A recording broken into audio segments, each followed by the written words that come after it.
मैं 2016 में था, ग्रेजुएशन पार्ट 2 में था। उस समय मैं जेटेट लोग का क्लास लेता था। अधिकतर जो पारा टीचर थे जो हमको पढ़ाए थे उन लोग को मैं क्लास लेता था। तो मेरे मम्मी पापा पढ़े लिखे एकदम नहीं है।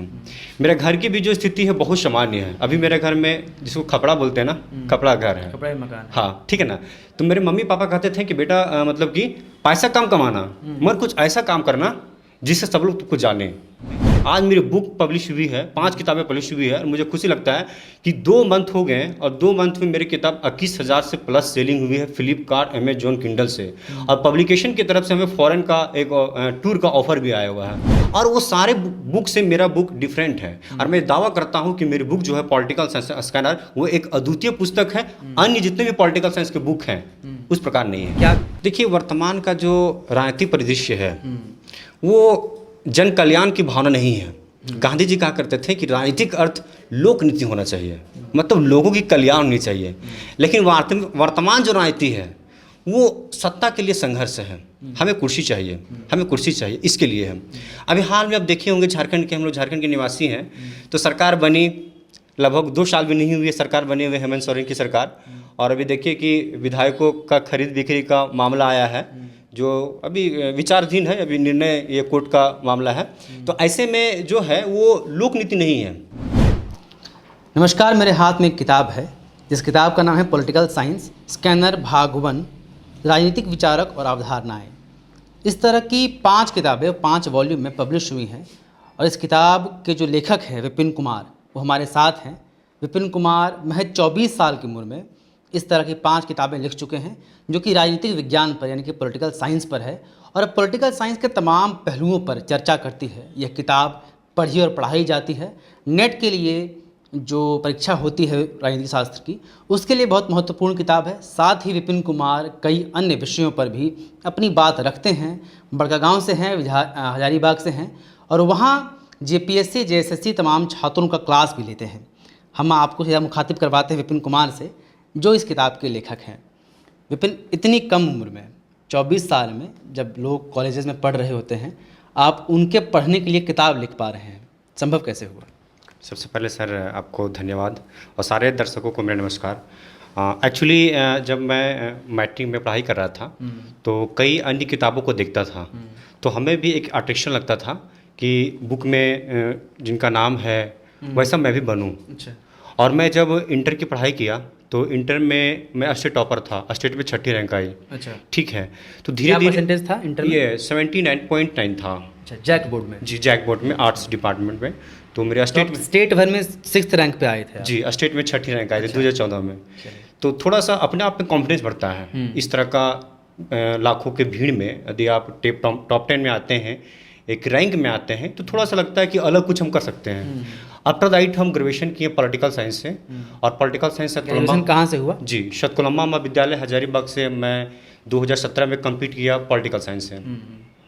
आफ्टर दैट हम बीएचयू की ओर चले गए, बनारस हिंदू विश्वविद्यालय, जो कि भारत का एक टॉप विश्वविद्यालय है, जो हरदम टॉप 3, 2, 1 में रैंक आती है।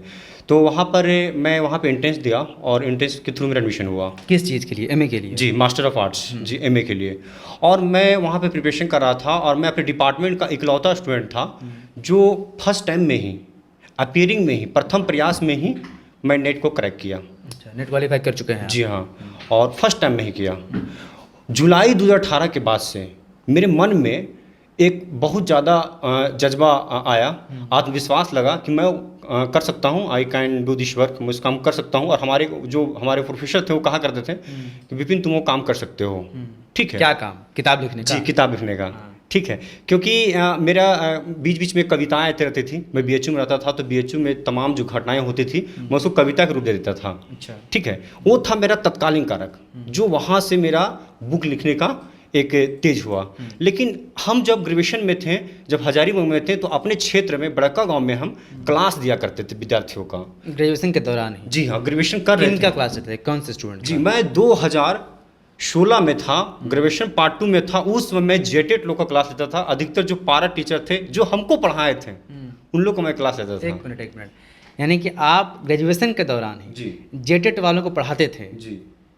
ये बहुत विचित्र है। जी, और हमें भी खुशी लगता था क्योंकि मैं जिस क्षेत्र से था वहाँ के आसपास के टीचर लोग, पारा टीचर लोग जेटेट का जो बीएड कर चुके थे, है ना, हमारे सारे सीनियर थे। सारा का एज 30 साल 35 साल तो होना ही, आप ग्रेजुएशन में थे तो सीनियर ही होंगे। हाँ, और काफ़ी अच्छा लगता था। हमारे से सब जीएस पढ़ते थे, तो उन लोग कहा करते थे कि सर आप इतने अच्छे पढ़ा लेते हैं तो कोई हम लोग को नोट्स प्रोवाइड कर दीजिए।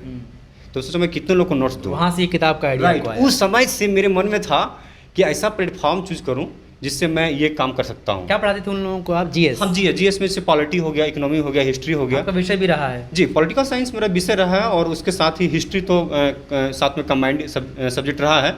तो मैं अधिकतर पॉलिटिकल साइंस ही विद्यार्थी को मैं ठीक है। पढ़ाता हूं। विपिन, अभी आप रिसर्च कर रहे हैं बीएचयू से ही। जी, जी। आपका रिसर्च का टॉपिक भी पॉलिटिकल साइंस से ही है? जी, पॉलिटिकल साइंस है, बट अभी थोड़ा due to corona and lockdown के कारण हमारा टॉपिक अभी कंफर्म नहीं हुई है।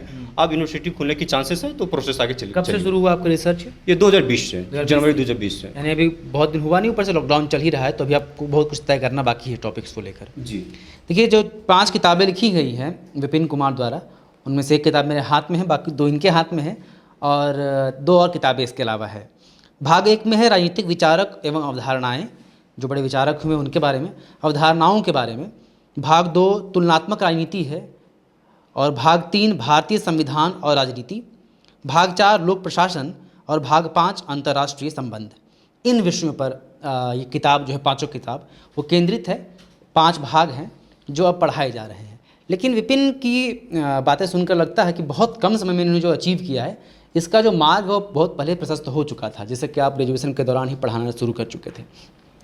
ये थोड़ा क्योंकि आसान नहीं है विपिन। आप 24 साल की उम्र में 5 किताबें लिख चुके हैं, और ये किताबें अब नेट के लिए पढ़ाई जा रही हैं। तो ये सब संभव कैसे हुआ? क्या रुचि थी आपकी कभी, या इसमें क्यों लगा कि आप इतना कम उम्र में आपको कॉन्फिडेंस आ गया किताबें लिखने का? ये जो सफ़र रहा वो कैसे सब शुरू हो पाया? एक्चुअली हम जिस परिवार से संबंध रखते हैं, वो मेरा परिवार जो है पूरा, मेरे माता पिता कभी स्कूल नहीं गए हैं, अभी भी ठप्पा मारते हैं उन लोग। राइट, यानी आप अपने परिवार से इकलौते पढ़े लिखे व्यक्ति हैं? जी हाँ। अच्छा। और इतने मतलब कह सकते हैं कि हायर एजुकेशन भी कर रहे हैं। हाँ। ठीक ना। तो मेरे मम्मी पापा पढ़े लिखे एकदम नहीं है। मेरे घर की भी जो स्थिति है बहुत सामान्य है। अभी मेरे घर में जिसको खपड़ा बोलते हैं ना, खपड़ा घर है, कपड़े मकान। हाँ, ठीक है ना। तो मेरे मम्मी पापा कहते थे कि बेटा मतलब कि पैसा कम कमाना, मगर कुछ ऐसा काम करना जिससे सब लोग तुमको जाने। ठीक है। तो मेरे अंदर बहुत जज्बा था उस करने का। मैं पढ़ा, इंटर में टॉप करके दिखाया। लोग कहते थे कि बड़गांव क्षेत्र जैसे लोग मतलब यहाँ पढ़ के कैसे स्टेट टॉप कर सकता है, लोग कोलंबस करेंगे, संजेवरी करेंगे। ठीक है। लेकिन मैंने सोचा कि नहीं, मेरा एडमिशन हम चाहते तो कोलंबस में, संजेवरी में करा सकते थे, लेकिन हमको वो चीज़ करके दिखाना था कि जहाँ से नहीं हो। इसलिए आप जानबूझकर एडमिशन वहाँ नहीं लिए क्या? हाँ, हम सोचे अपने गाँव में करके दिखाते हैं। तो हरदम हम एक यूनिक और क्रिएटिव थॉट रखते हैं। हरदम एक जो धारा चल रही है, और यदि वो धारा प्रदूषित है तो उस धारा से अलग होकर हम एक क्रिएटिव सोच रखते हैं। और हम समझते हैं कि जिसके पास जज्बा है, कुछ करने का क्षमता है, उसके लिए पारिवारिक माहौल या किसी तरह का मार्ग बाधा नहीं पड़ता है। इसलिए मेरे मम्मी पापा अभी भी वही समान स्थिति में है। जब मैं इंटर में टॉप किया था तो उसी समय थे। आज मेरी बुक पब्लिश हुई है, 5 किताबें पब्लिश हुई है, और मुझे खुशी लगता है कि 2 मंथ हो गए, और 2 मंथ में मेरी किताब 21,000 से प्लस सेलिंग हुई है फ्लिपकार्ट, अमेजॉन, किंडल से। और पब्लिकेशन की तरफ से हमें फॉरेन का एक टूर का ऑफर भी आया हुआ है। अच्छा। तो ये सब करके थोड़ा खुशी लगता है, लेकिन ये अभी बहुत सारे रास्ताएँ सफ़र तय करना है। अभी ये बहुत बड़ी अच्छा, ये किताब अगर बाकी लोग खरीदना चाहें, जो लोग दर्शक देख रहे हैं, तो कहाँ से मिल सकता है? अमेजॉन, फ्लिपकार्ट और किंडल के अलावा? जी, अभी तो फ्लिपकार्ट, अमेजॉन, किंडल में मिलेगा, लेकिन 15 अगस्त से भारत के 6,000 बुक स्टॉल में मेरी बुक आ रही है। अच्छा। जो किसी भी विद्यार्थी को खरीदने में दिक्कत नहीं होगी, आसान होगी। ठीक है। 2-3 बातें किताब को लेकर भी पूछ लेते हैं। आपकी किताब जब लिख रहे थे, कितना वक्त लगा लिखने में आपको? समय एक्चुअली हम जुलाई 2018 से बुक लिखने का प्रोसेस शुरुआत किया। 2018? हाँ, फुली मेरे पास 2 साल लगे। 2 साल? हाँ। 2 सालों में काफ़ी रिसर्च करना पड़ेगा आपको विपिन, तमाम चीज़ों पर, क्योंकि कई चीज़ें हैं, 5 अलग अलग किताबें हैं। किस तरह का रिसर्च प्रोसेस रहा? क्या कुछ आप समाज से या बाकी किताबों से, कहाँ कहाँ से आपको कंटेंट मिला? देखिए, सबसे पहले कि हम ये पॉलिटिकल साइंस के वर्तमान में जितने बुक हैं बाजार में अवेलेबल हैं, उस सारे बुकों को मैंने अवलोकन किया। उसके बाद जो है हम एक निर्णय लिए कि ऐसी बुक लिखना है जो विद्यार्थियों के अनुसार हो, विद्यार्थियों की मांग के अनुसार हो, विद्यार्थी जब पढ़े तो उनकी रुचि लगे। और वो सारे बुक से मेरा बुक डिफरेंट है। और मैं दावा करता हूँ कि मेरी बुक जो है पॉलिटिकल साइंस स्कैनर, वो एक अद्वितीय पुस्तक है। अन्य जितने भी पॉलिटिकल साइंस के बुक हैं उस प्रकार नहीं है। क्या खास है इसमें जो बाकी में नहीं है? खास है कि मैं सारे टॉपिक को एक जो है पैटर्न को फॉलो किया है। सपोज दैट आप फंडामेंटल राइट पढ़ रहे हैं, मौलिक अधिकार पढ़ रहे हैं, है ना, तो मौलिक अधिकार का पूरा विवरण दिया हुआ है। ये समाप्त जैसे हुआ वैसे मौलिक अधिकार से संबंधित आकर्षक केंद्र है कि कौन कौन मौलिक अधिकार जो विदेशियों को प्राप्त है, कौन कौन मौलिक अधिकार जो भारतीय को है, कौन कौन मौलिक अधिकार है जो दोनों को प्राप्त है। ऐसे ऐसे आपको आकर्षक केंद्र हैं। अब ये आकर्षण केंद्र समाप्त हो जाता है तो मौलिक अधिकार से ही UGC NET, PGT, TGT, UPSC, PCS, NET, ऐसे जो परीक्षाएं हैं उसमें सारा क्वेश्चन को दिया गया है। अब ये जो समाप्त होता है तो मौलिक अधिकार से ही 10 ऑब्जेक्टिव प्रश्न है। तो इसी तरह मेरा टॉपिक जो है, इसी तरह मेरा पैटर्न है, वो पूरा किताब को फॉलो करता है। और मुझे ऐसा लग रहा है कि यही चीज़ जो है वो विद्यार्थियों को काफ़ी अच्छा लग रहा है। तो ये जो किताब है ये सिर्फ नेट नहीं बल्कि जेटेट और जेएसएससी इन लोगों के लिए भी आप बता रहे हैं कि ये रेलेवेंट किताब है? हाँ, जैसे कि मेरे 5 बुक हैं। 5 बुक में जो भाग 3 है, भारतीय संविधान और राजनीति, ये सारे के लिए, जनरल के लिए है। जो पीसीएस की तैयारी कर रहा हो, जो जेटेट की तैयारी कर रहा हो, general competition railway SSC bank, जैसे जो भी तैयारी कर रहा हो जनरल के लिए, उनके लिए पुस्तक है। बाकी 5 बुक जो पॉलिटिकल साइंस से तैयारी कर रहे हैं उनके लिए 5 बुक लाभदायक है। जी, क्या चाहते हैं विपिन, कहाँ पहुँचना चाहते हैं? 24 साल की उम्र में आप 5 किताबें लिख चुके हैं, रिसर्च आपका चल रहा है बीएचयू से। क्या चाहते हैं इसके बाद फर्दर क्या हो? देखिए, जब हम ग्रेजुएशन किए तो उसी समय हमको एक अपना ड्रीम हम पकड़ लिया कि हमें एक प्रोफेसर बनना है। और एक प्रोफेसर बन के अच्छा जो एजुकेशन सिस्टम है उसको सुधारना है। और थोड़ा मतलब जैसे कि हम क्लास में पढ़ते थे तो प्रोफेसर लोग आते थे तो क्या करते थे कि लिखो रे, सिर्फ लिखाने बात है। पॉलिटिकल साइंस क्या है उसको बताने के लिए सक्षम नहीं है वो, किस तरीके से विद्यार्थियों के सामने पेश आना चाहिए। अरे पॉलिटिकल साइंस एक साइंस है। आर्ट्स में जितने भी सब्जेक्ट हैं उसमें एकमात्र सब्जेक्ट है जिसमें साइंस लगा हुआ है। ये एक विज्ञान है, इसको विज्ञान के तरीके से समझा जाना चाहिए, जो कि बहुत शिक्षकों में ये अभाव है। आर्ट्स कहाँ दिखा आपको अभाव? जैसे मैं इंटर में किया, इंटर में पढ़ा तो मैं क्लास बहुत कम किया करता था। कुछ टीचरों का क्लास देखा तो बहुत बोरिंग क्लास लगता था। ठीक है, तो लिखो, बस लिखाना ही है, क्या कंसेप्ट है उसको समझाना नहीं है। ठीक है, उसमें क्या एरर है वो बताना नहीं है, तो थोड़ा सा क्लास में मज़ा नहीं आता था। तो हम इस चीज़ को दूर करना चाहते हैं। आप चाहते हैं जब आप टीचर बने तो आप मज़ा दिला सकें उनको? जी, अभी हम क्लास लेते हैं तो मेरे क्लास में लगभग मेरा क्लास में पूरा फुल रहता है। दूसरे क्लास में जब हो तो हम नहीं कह सकते हैं, लेकिन मेरे क्लास में पूरा फुल रहता है। हम कोशिश करते हैं कि सारे विद्यार्थी को एक साइंटिफिक तरीके से समझाएं और आज जो पढ़ाए हैं उनके माइंड में आज रहे, हमेशा के लिए रहे और वो फिट हो जाए। कितने बच्चे पढ़ते हैं आप जब पढ़ाते हैं तो एक बैच में? लगभग देखिए, हम लोग बड़गांव क्षेत्र में पढ़ाते हैं तो बहुत ज़्यादा तो वहाँ कॉम्पिटिटिव के लिए नहीं माहौल है, लेकिन हम लोग 2015 से माहौल बनाए हुए हैं। अभी वहाँ पे एक जेपीएससी की बैच चल रही है, एक अभी हाल में एसएससी जीडी के बैच शुरुआत हुई है और जेटेट के बैच शुरुआत हुई है। तो आप अकेले पढ़ाते हैं कि और भी कोई टीचर तो साथ में रहते होंगे ना, क्योंकि अकेले सब कुछ लेना संभव नहीं? नहीं, एक्चुअली हम असिस्टेंट हैं, वहाँ का असिस्टेंट टीचर हैं हम। और वहाँ का हम निर्देशक नहीं है और ना डायरेक्टर है। सॉरी, कोचिंग का मतलब मेरा कुछ नहीं है। आपका अपना कोचिंग नहीं है, आप वहाँ पढ़ाते हैं? राइट, मेरा अपना कोचिंग। क्या विषय पढ़ाते हैं? Political science? हम जीएस पढ़ाते हैं इससे। हाँ, इंडियन पॉलिटी हो गया, इकोनॉमिक्स हो गया, जो भी सब्जेक्ट है, हिस्ट्री हो गया, तो ये सब। और आप फर्दर आगे जाकर आप प्रोफेसर ही बनना चाहते हैं? जी, और छत्तीसगढ़ लोक सेवा आयोग में हम वहाँ पे एग्ज़ाम भी दिए हैं और इंटरव्यू के लिए बुलावा है। अभी दूसरे सब्जेक्ट का इंटरव्यू हो रहा है और यदि हो जाता है तो हम वहाँ सेवा देंगे, और नहीं होगा तो आगे कुछ सीखने का अपार समय है। थोड़ा डिटेल में क्या सेवा देंगे? जैसे वहाँ पे किस चीज़ के लिए आप अप्लाई किए हैं? वहाँ असिस्टेंट प्रोफेसर है पॉलिटिकल साइंस के लिए, जो कॉलेज हैं। तो क्या ये जो तैयारी आप, जो आपका रिसर्च चल रहा है, रिसर्च के दौरान ही आप पढ़ाएंगे, वहाँ पर परस्यू करेंगे? हाँ, देखिए अभी इंटरव्यू होना बाकी है, यदि साक्षात्कार के बाद चयन होता है तो उस समय देखा जाएगा, बट अभी तो रिसर्च चल रहा है। आप बताएं कि बाहर विदेशों में किताबें पढ़ाई जाती हैं, तो क्या उधर जाने का मन नहीं है, कहीं विदेशों में जाकर आपको पढ़ाने का मौका मिल सके? एक्चुअली सपना तो था कि हम फ़ॉरेन से पीएचडी करें, बट बहुत सारी समस्याएं आ जाती हैं, कुछ आर्थिक भी समस्याएं हैं, तो हम चाहते हैं कि अब यहीं से रह के बेटर करें। कहाँ से मन था आपको जाने का? जैसे कि कैम्ब्रिज जैसे विश्वविद्यालय में, ऑक्सफोर्ड जैसे विश्वविद्यालय में, वेल्स विश्वविद्यालय में, जर्मनी कुछ अच्छे पॉलिटिकल साइंस के संस्थान है, वहाँ से करने का प्लान था, बट सारे सपने तो साकार नहीं हो सकते हैं।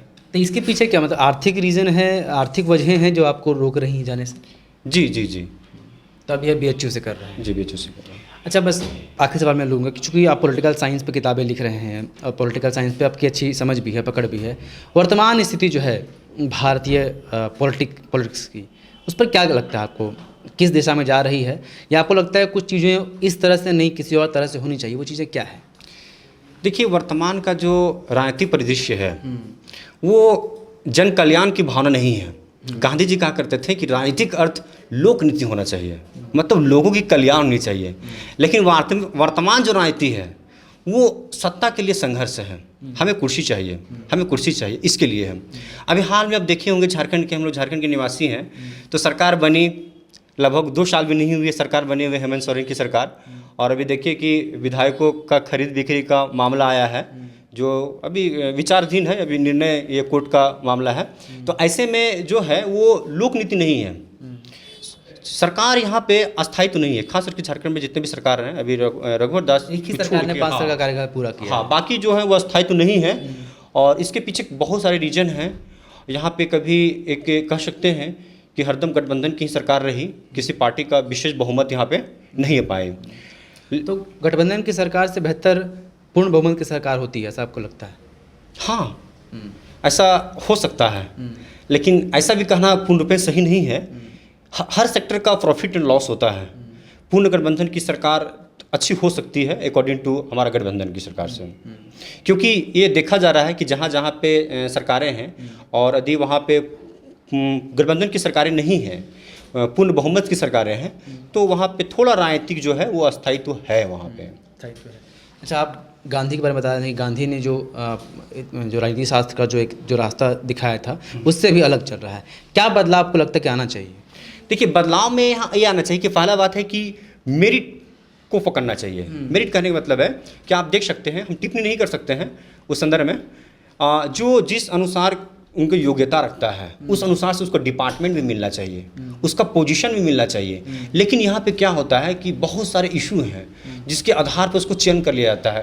कास्ट है, रिलीजन है, एरियाज हैं, ऐसे ऐसे क्षेत्र से उसको चुन लिया जाता है, ठीक है ना। तो ऐसे में क्या होती है कि वो जो काम है वो बेहतर तरीके से नहीं हो सकती है। जिसके पास प्रतिभा है, जो अच्छे ड्राइवर हैं, यदि उसको चयन ना करके एक नौसिखिया ड्राइवर को आप दीजिएगा तो भाई एक्सीडेंट तो कभी हो सकता है।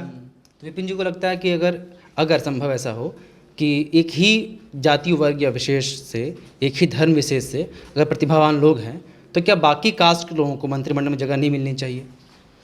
ये देखिए, मंत्रिमंडल का निर्माण तो भाई जो भी कैबिनेट है, सरकार है, जिसके पास सत्ता है वो करती है, और वो अपना राजनीतिक लाभ अधिक से अधिक हो और भविष्य में और इसका ज़्यादा प्रॉफिट मिले उस वर्गीकरण के आधार पर करता है।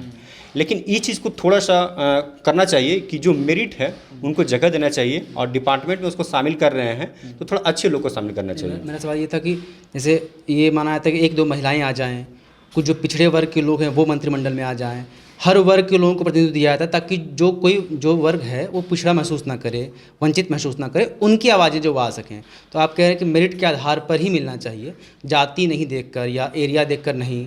तो ये दोनों थोड़ा विरोधाभास। वही चाह रहा हूँ कि आपका क्या इस पर राय है कि इस पर ये होना चाहिए या नहीं होना चाहिए?